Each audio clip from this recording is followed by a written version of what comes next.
All right, so I just posted a new poll. You can jump on X and vote. See how my next contestant here would vote, Steve Turley. Dr. Steve Turley is here with me. Turley, how are you? I am doing awesome, Stephen. How art thou? I'm good. Turley has like 1 billion followers. You can be 1,000,000,001 if you follow Turley. Look, Turley, here's the question of the day, because I'm seeing a lot of people on social media going, look, if Trump gets us into a war in the Middle East, I'm not going to support that, and I'm not going to support him. Wow. This might be the deal breaker for some folks on Trump. And so I put up the question, if the United States gets into a war in the Middle East, do you still support Donald Trump? He's running favorably. I just posted it moments ago. He's still winning this deal, but there are a lot of people, about 25%, that said no.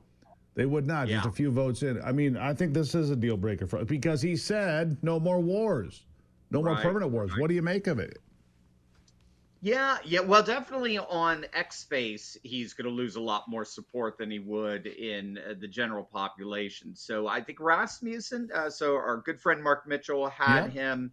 It was overwhelming support when he asked the question, do you support President Trump's efforts in making sure that Iran does not get a nuclear weapon? It's like 86%. It's almost unanimous. It's huge. But again, the conundrum, as you know, the vast majority of Trump supporters do not want direct military involvement. They don't want Iraq 2.0 by any stretch of the imagination. We voted for MAGA precisely to get rid of the neocons there. So that's sort of his conundrum. Most Americans are most of Trump's base are pro-Israel for sure. Again, probably 8 and 10. And they do support Israeli efforts in getting rid of Iran's nuclear program and enrichment and so on. But they're very tentative about American involvement in that. If it's solely limited to the aerial campaigns, missiles, fighter jets and so forth, they'll probably be in the end okay with it. But troops and tanks, forget about it. I mean, but even in fairness, not even Israel's talking troops and tanks at this point. They got it in Gaza. Well, they'd have a long way to travel across about 1,500 miles of somebody else's territory to get to Iran. So I don't think that's very smart. President Trump on Air Force One, coming back early from the G7 early this morning. I have no desire to negotiate with Iran. I expect nothing less than their complete surrender. He wants them just to take the knee.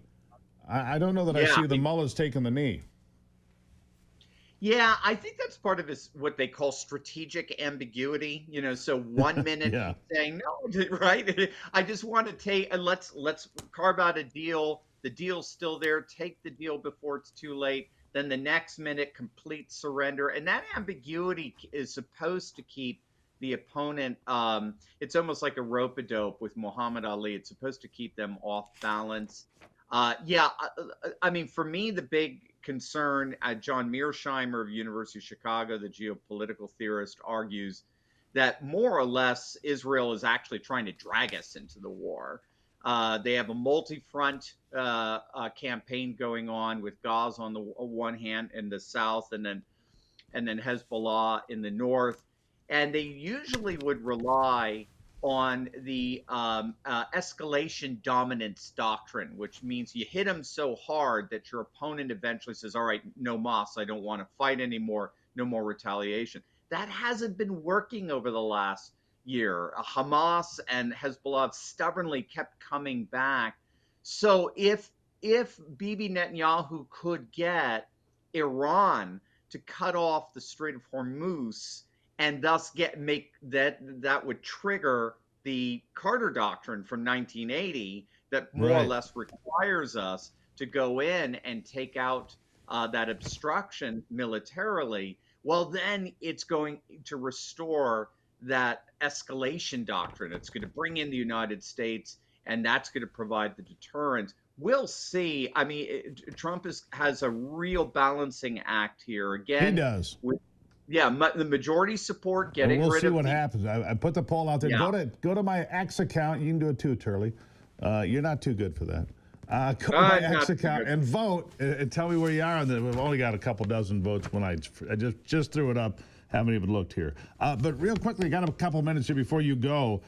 Real implosion in the Democrat Party. David Hogg gets tossed out, basically. And now Randy Weingarten has followed out the door, as have a couple others. They say the DNC chair, who I can't even remember, go figure, there's their problem. I don't even remember the person.